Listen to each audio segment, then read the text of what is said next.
In today's video, we are taking you to the past in a couple different ways. We are taking a look at Colonial Williamsburg in Virginia. This footage here at the beginning is of Merchant Square, the modern shops connected to Colonial Williamsburg. We're about to head in and see some of the colonial area to see what the area looked like in the 1700s when Williamsburg was the capital of the Virginia colony. Visiting this place is like going back in time. But this video is also taking us back in time in a more literal way, as it was recorded almost a year ago in late May 2020. After we were holed up in our house for about 10 weeks, leaving only for necessities, we finally decided it was time to get out and go leave town to go somewhere. And we decided to go see Colonial Williamsburg. Usually this 300-plus acre living history museum has tour guides who take you through the historic buildings, as well as costumed employees dressed in colonial garb who reenact everyday colonial life for visitors.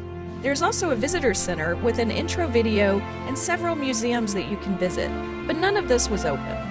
However, the grounds were open to walk around outdoors and see the sights. It was a beautiful spring Saturday with flowers in bloom, and almost no one else was there.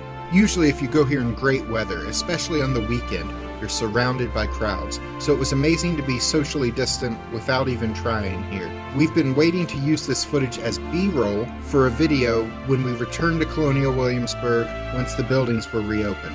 Well, we haven't made it back yet, almost a year later, even though most of the buildings are open now. So rather than continue to just sit on this footage longer until we can work it back into our schedule, we're going to share this with you now. Here's our lovely spring 2020 walk through an almost empty Colonial Williamsburg. If you enjoy it, please click the thumbs up button to register your positive feelings. This first building is a recreation built in the 1930s of a wheelwright's shop named after actual colonial wheelwright Elkanah Dean. This is actually a working shop today where employees have been trained through a lengthy apprenticeship to make wagons and wheels, which are used throughout the Colonial Williamsburg area, but also are sometimes made for museums or other historic sites. There are more than 20 colonial trades that are practiced professionally by Colonial Williamsburg employees today, so that guests can see how the work was done as the employees make items used in the park or sold. The original shop was built here in 1772. Here's a home we thought was cool because it has a creek running under it.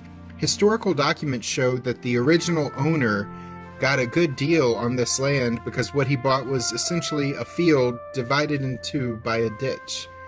This is the Anthony Hay Cabinet Shop. There are several cabinet makers working here today, making cabinets, chairs, harpsichords, other various pieces of furniture in exactly the same style and using the same tools as colonial cabinet makers would have used. Here is the Colonial Courthouse. It was on the courthouse steps here that the Declaration of Independence was publicly read for the first time in Virginia by the Clerk of Courts when a copy of it arrived here from Philadelphia. There are stocks nearby so you can lock up family members for fun photo ops, but they're currently roped off due to COVID.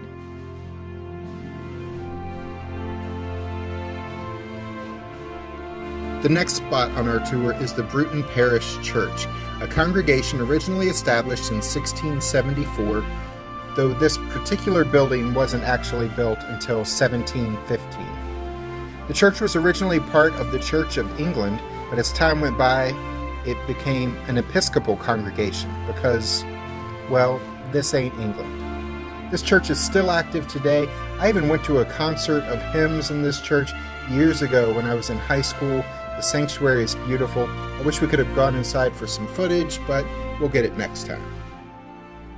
Next up is the Governor's Palace. This was the home of the royal governors sent from England to represent the king in the Virginia colony. But it was also the home of the first two post-colonial governors, Patrick Henry and Thomas Jefferson. In 1780, in the middle of the Revolutionary War, Thomas Jefferson convinced the state government to move the capital of Virginia to its current site in Richmond. The new home for the governor in Richmond was referred to as the Governor's Mansion instead of the Governor's Palace. The original building was burned to the ground in 1781. This building currently standing is a recreation built in the 1930s. Behind this gorgeous building were numerous flower gardens, kitchen vegetable gardens, a hedge maze, a bowling green, an ice house, and a canal.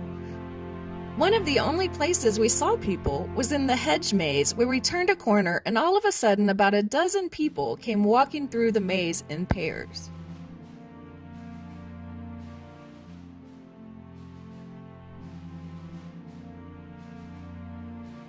We couldn't get close to the Capitol building. They were doing some sort of renovations there. We walked past many of the Colonial Homes here. Some of them are still private residences. They have signs on the door saying, "Private residence, do not disturb." So there's actually still people living in Colonial Williamsburg. But one thing we learned is that you can actually rent some of the colonial houses for your vacation to the Williamsburg area. We would really love to do that one day. While the houses are colonial recreations on the outside, they are modernized inside with air conditioning, TV, a refrigerator, all the amenities you'd expect in a hotel, though the furniture inside is inspired by 18th century colonial furniture. The Colonial Homes rental price varies by the size of the house you want to rent and the time of year, but the least expensive homes for rent we saw were single bedroom homes for about $300 a night. You could also rent a room above a colonial tavern for about $200 a night. When buildings began to reopen, they included $42 million in renovations, part of which went to more museum gallery space, where they planned to showcase the experiences of marginalized colonial-era peoples, such as enslaved people or Native Americans, which were often largely overlooked here in the past.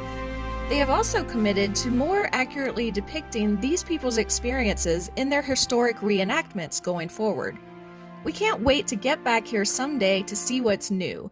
We haven't been inside the buildings in many years, so we want to go back and see what that is like as well.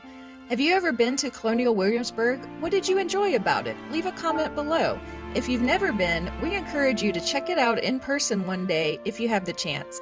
It is lovely, and it's next door to another historical area we love, Jamestown, which you may remember from the movie Pocahontas. And a pretty major theme park and water park, both owned by SeaWorld, are right in the neighborhood too.